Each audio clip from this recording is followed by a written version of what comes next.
হজ সম্পর্কে বলতে চাচ্ছি। হজ তো মাত্র গেল, সামনের হজ আসতে আরও দেরি আছে, কিন্তু আগামী হজের মৌসুমে যদি হজ করতে চায় কেউ, তাহলে এখন থেকেই ফিকির করতে হবে। এই কথাটা স্মরণ করিয়ে দেওয়ার জন্য আজকে এই প্রসঙ্গটা আনা হলো।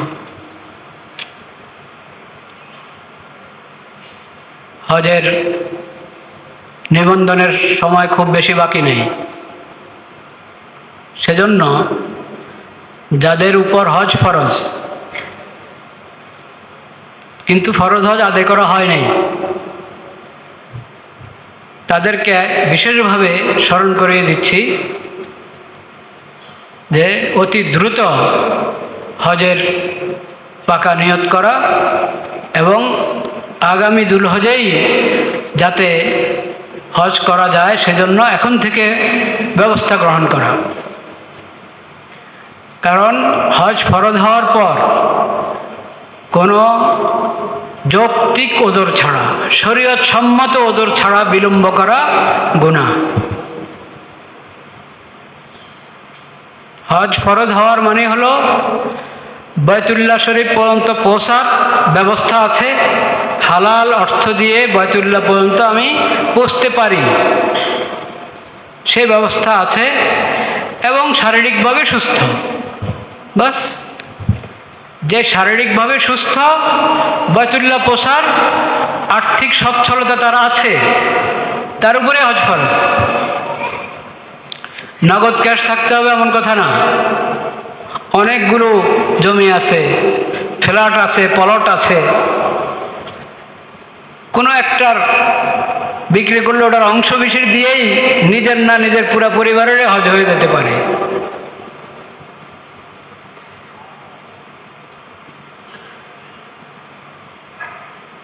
হালাল অর্থ দিয়ে বাইতুল্লাহ পর্যন্ত পৌঁছার ব্যবস্থা আমার কাছে আছে, আর আমি শারীরিকভাবে সুস্থ, বাস হজ ফরজ।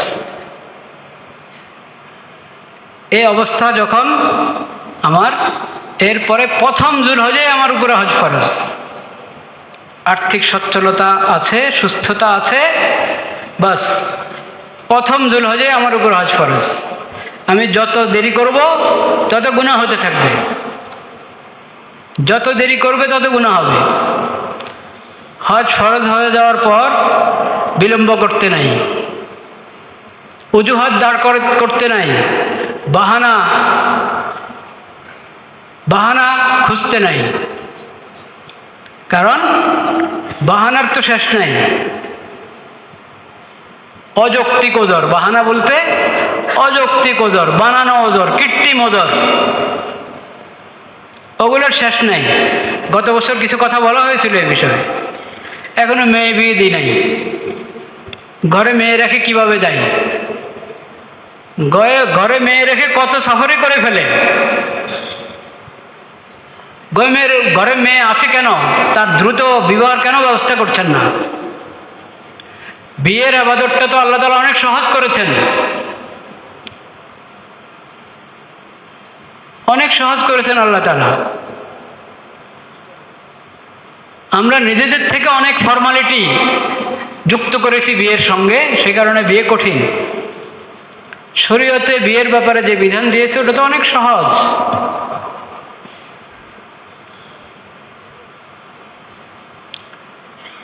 তো যখন বিয়ের উপযুক্ত হয়ে গেছে, বিয়ে দিয়ে দেন। আমাদের দেশ তো আজব মুসলিম দেশ, খালি এ দেশ না, আরো মুসলিম দেশে ওই সমস্যা আছে। 18 বছর হওয়ার আগে মেয়ে বিয়ে দিতে পারে না। শরীয়ত বলে যখন প্রাপ্তবয়স্ক হয়ে গেল মেয়ে, তখনই সে বিয়ের উপযুক্ত।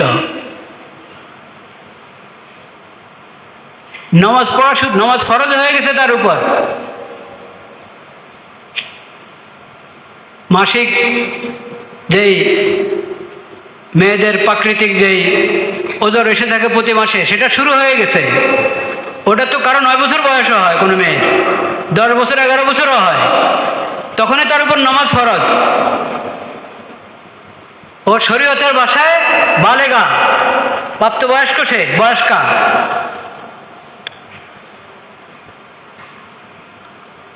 18 বছর এটা শরীয়তের শিক্ষা না, এটা কোন জায়গা থেকে কে আমদানি করেছে আল্লাহ জানেন।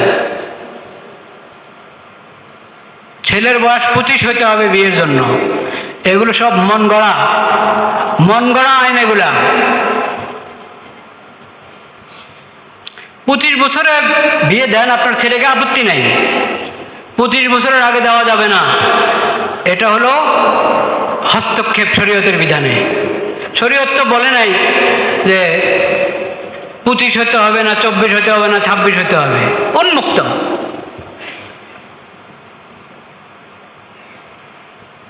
বিয়ের প্রাপ্তবয়স্ক হলো ছেলে, শারীরিকভাবে সুস্থ, তার বিয়ের প্রয়োজন। তুমি কে এই কথা বলার যে 25 বছরের আগে বিয়ে করতে পারবে না ছেলে?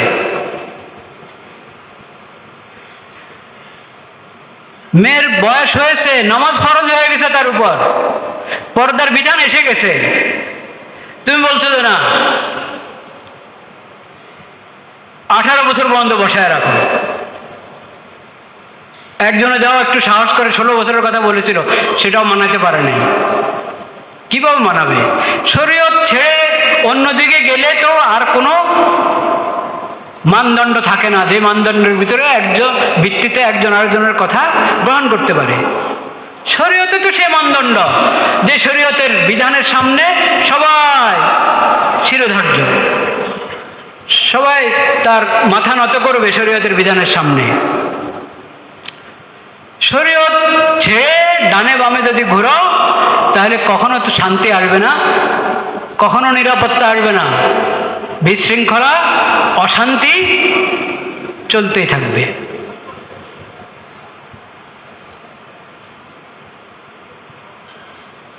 এমনকি বিয়ে সহি হওয়ার জন্য তো একবারে ছোট অভিভাবক এখন মুনাসিব একটা রিশতা পেয়েছে, আক্ত করে রাখলো, নেকা করে রাখলো, পরে রুখসতি হবে তাদের বয়স হওয়ার পর, এটাও শরীয়ত অবকাশ দিয়েছে।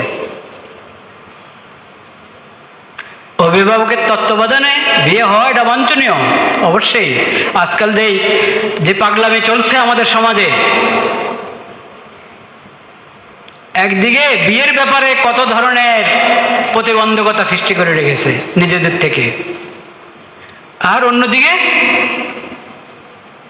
একটা তো একবারে হারাম, বন্ধু বান্ধবী, মেয়ের বন্ধু ছেলের বান্ধবী একবারে হারাম। ওটার উপরে কোনো প্রতিবন্ধকতা নাই, ওখানে 18 বছরের কথা নাই, ওখানে 25 বছরের কথা নাই। কোথায় গেছে মস্তিষ্ক? আল্লাহর দেওয়া মেধা, আল্লাহর দেওয়া বুদ্ধি, বিবেক, বিচার বুদ্ধি বিশ্লেষণ এর যে শক্তি আল্লাহ তাআলা দিয়েছেন, ওটাকে কাজে লাগানো হচ্ছে না। ওটা তো আলো পাবে, আল্লাহ যে আকল দান করেছেন, এই আকল তো আলো পায় ইসলামী শরীয়ত থেকে, কোরআন থেকে আলো পাবে, রাসূলুল্লাহ সিরত থেকে আলো পাবে। এইখান থেকে যদি আলো গ্রহণ না করো তো এই আকল, এই জ্ঞান বুদ্ধি যা আল্লাহ দিয়েছেন তোমাকে, ওটা অন্ধকারে থাকবে। যদি আলো তুমি পশ্চিমা সভ্যতা থেকে গ্রহণ করতে যাও তা আরো অন্ধকারের মধ্যে ডুববে। সেজন্য কোনো ঠিক ঠিকানা নাই, কোনো ঠিক ঠিকানা নেই। যেটা অন্যায় ওটার সমর্থন করে, যেটা সঠিক ওটার ব্যাপারে বাধা সৃষ্টি করে। এই ব্যাধি সমাজ থেকে, সমাজের প্রত্যেক শ্রেণী, পরিবার থেকে, ঘর থেকে নিয়ে শুরু করে রাষ্ট্র পর্যন্ত, পররাষ্ট্র পর্যন্ত, কেউ এই ব্যাধি থেকে বের হতে পারবে না যদি নবী করিম সাল্লাল্লাহু আলাইহি ওয়াসাল্লাম সিরত থেকে আলো গ্রহণ না করে, যদি কোরআন থেকে আলো গ্রহণ না করে, যদি শরীয়ত থেকে আলো গ্রহণ না করে।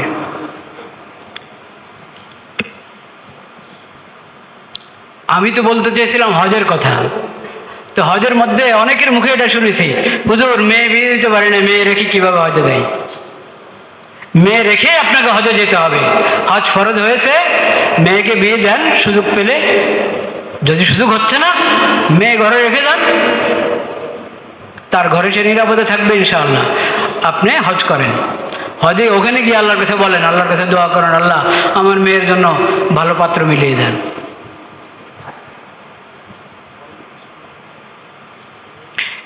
এটা তো হলো, বললাম এটা একটা বাহানা যে মেয়ে বিয়ে দিতে পারে। আরো কত ধরনের টাল বাহানা দিয়ে মানুষ বানায় নিজেদের থেকে, কত অজুহাত দাঁড় করায়।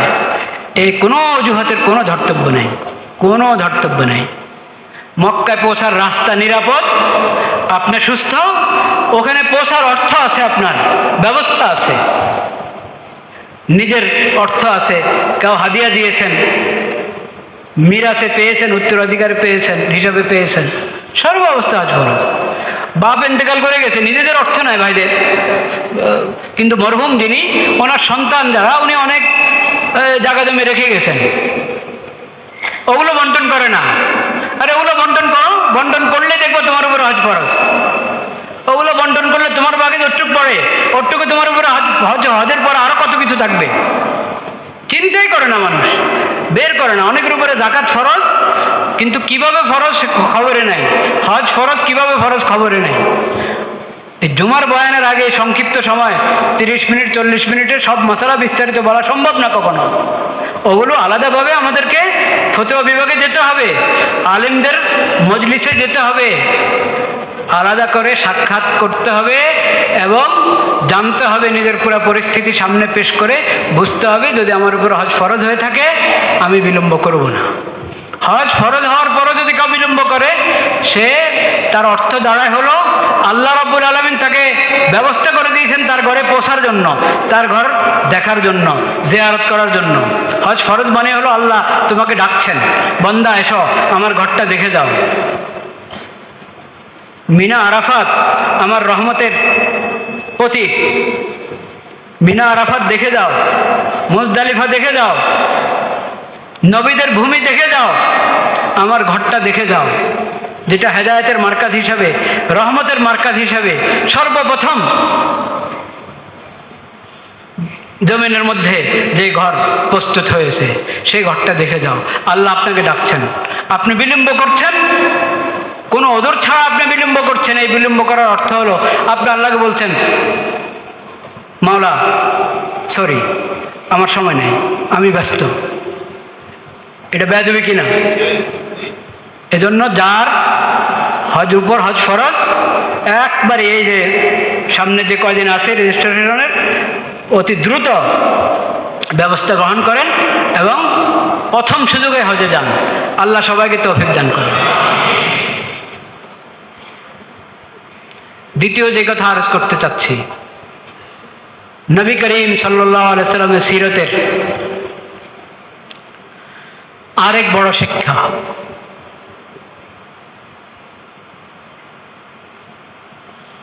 হজটা তো নবী করিম সাল্লাল্লাহু আলাইহি সাল্লাম বিদা হজের মধ্যে লক্ষাধিক সাহাবায়ে কেরামকে নিয়ে হজ করেছেন।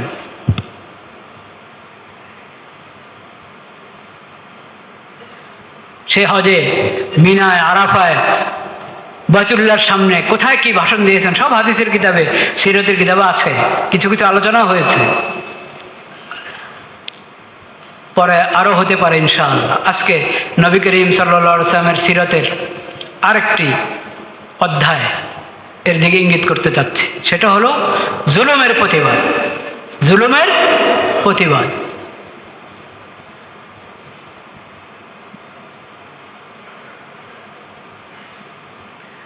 নবী করিম সাল্লাল্লাহু আলাইহি সাল্লাম এর কাছে প্রথম ওহী যখন আসলো, প্রথম ওহী আসার আগের ঘটনা, প্রথম ওহী আসার আগের ঘটনা, মক্কাতে অন্য এলাকার কোনো আল্লাহর বান্দা নির্যাতিত হয়েছে, মক্কার কোনো ব্যক্তি এর হাতে নির্যাতিত হয়েছে। তখন মক্কার তারা তখনও মুশরিক। নবী সাল্লাল্লাহু আলাইহি ওয়াসাল্লামের মাধ্যমে না প্রথম মক্কাওয়ালারা লা ইলাহা ইল্লাল্লাহর দাওয়াত পেল। যখনের ঘটনা তখনও তারা মুশরিক। ওই মজলুম ব্যক্তিকে দেখে কিছু লোকের দিলে দরদ সৃষ্টি হলো যে না, এই মজলুমের পক্ষে দাঁড়ানো দরকার আমাদেরকে, জালেম থেকে তার হক উসুল করে দেওয়া এটা আমাদের দায়িত্ব। তারা সবাই হলফ করেছে, মা বাল্লা সুফাতুন ফিল বাহার, নাকি কি শব্দ, যতক্ষণ পর্যন্ত পানিতে সমুদ্রের মধ্যে একটা ধরেন একটা কাপড়ের টুকরা, সেই খুব অর্থ হয়তো বলছি না, ধরেন একটা কাপড়ের টুকরা যদি আপনি সমুদ্রের মধ্যে ফালান, ভিজবে কি ভিজবে না? ভিজবে। এর সামান্য পানিতে তো ভিজে যাবে, কিন্তু তারা ওখানে বাহারুন শব্দ বলেছে।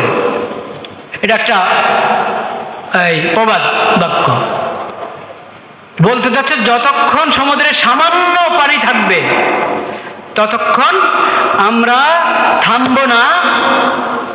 থামবো না এই মজলুমের হক উসুল করে দেওয়ার আগে। বলেন না সুবহানাল্লাহ। আপনারা শুরু আলাদের সঙ্গে খালি সুবহানাল্লাহ বলতে পারেন। একটা কথা, গুরুত্বপূর্ণ যে কথা, ওই কথার কি দাবি এটা বুঝতে হয়। কোন কথাকে কিভাবে ইস্তেকবাল করতে হয়, গ্রহণ করতে হয়।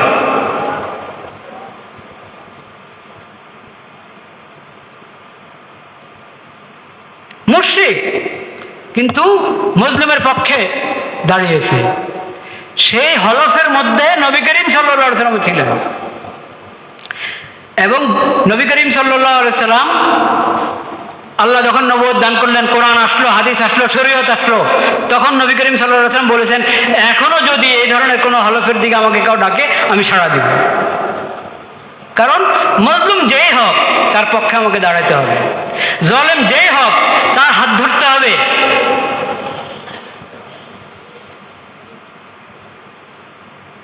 গাজায় মজলুম হচ্ছে মুসলমানরা, কাশ্মীরে মজলুম হচ্ছে, হিন্দুস্তানের বিভিন্ন এলাকায় মজলুম হচ্ছে, চীনের বিভিন্ন এলাকায় মজলুম হচ্ছে, রোহিঙ্গারা মজলুম হচ্ছে।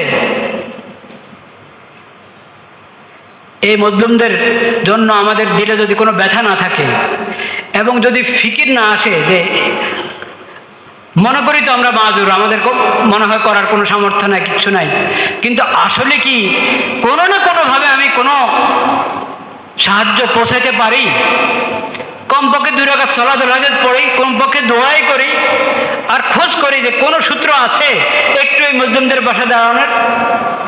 এই ফিকির করা মুমিনের ইমানের দাবি কিনা? তো গাজার দিকে তো যাচ্ছেন, নবহার যাচ্ছে না, অনেক দেশ থেকে, প্রায় 44টা দেশ থেকে নবহার যাচ্ছে গাজা অভিমুখী। কে সালাতুল হাজাত পড়ে দোয়া করেছেন তাদের জন্য, নিরাপদে যারা ওখানে গাজায় পুষতে পারে। এবং অমানবিক যে অবরোধ, জালেম ইসরায়েলের যে অমানবিক অবরোধ, সে অবরোধ ভাঙার জন্যই তো ওরা যাচ্ছে। এই অবরোধ ভেঙে ওরা নিরাপদে ওখানে পৌঁছতে পারে এবং সাহায্য পৌঁছায় দিতে পারে মুসলিমদের হাতে। এটার জন্য সালাতুল হাজাত পড়ে কেউ দোয়া করেছেন?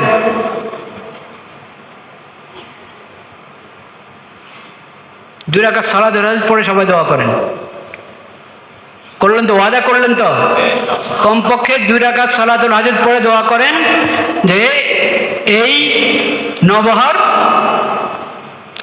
গ্লোবাল সমুদ,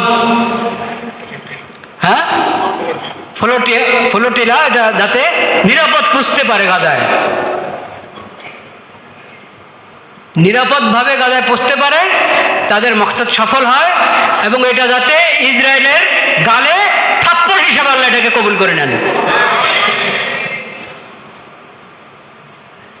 সবাই আমরা সালাতুল হাজাত পড়ে দোয়া করি, দুরূদ শরীফ পড়ব এবং আল্লাহর কাছে কান্নাকাটি করে দোয়া করব। আর আমি আগেও বলেছি যে আপনি আপনার চারপাশে খোঁজ নিলে কোনো না কোনো সূত্র পাবেন সাহায্য পৌঁছানোর, যার যতটুকু সামর্থ্য আছে ওইভাবে সাহায্য প্রদানের সবাই চেষ্টা করি। আল্লাহ তাআলা সেই তৌফিক সবাইকে দান করেন।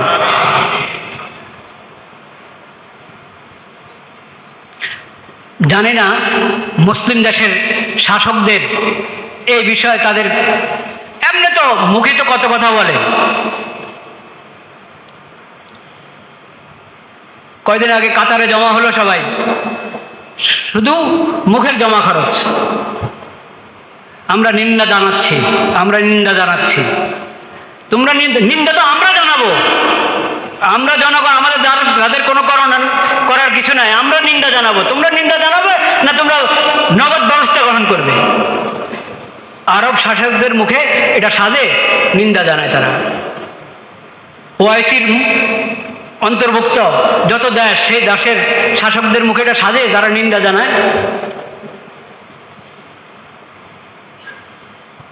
যদি এই নবহর নিরাপদে পৌঁছতে না পারলো, আল্লাহ না করেন, আল্লাহ না করেন, যদি ওখানে নিরাপদে পৌঁছতে না পারলো, তো এটার অর্থ কি দাঁড়াবে? এটার অর্থ দাঁড়াবে মুসলিম দেশের কোনো শাসকের মধ্যে একটু ইমানি চেতনা নাই।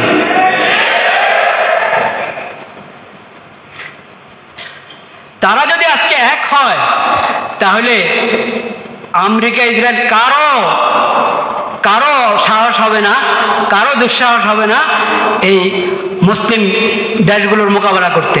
কিন্তু এরা হলো ইমানি চেতনা হারিয়ে ফেলেছে, ইমানি চেতনা হারিয়ে ফেলেছে। দুনিয়ার মহব্বত এমনভাবে সাওয়ার হয়েছে, আখিরাত ভুলে গিয়েছে, আখিরাত ভুলে গিয়েছে। সেজন্য আল্লাহ রাব্বুল আলামিন যাদের কপালে আল্লাহ তাআলা লাঞ্ছনা লিখে দিয়েছেন, তাদের গোলাম হয়ে গেছে এখন এরা। শুধু এই জন্য ইমানি চেতনা হারিয়ে ফেলেছে। আল্লাহ তাআলা এদেরকে ইমানি চেতনা দান করেন।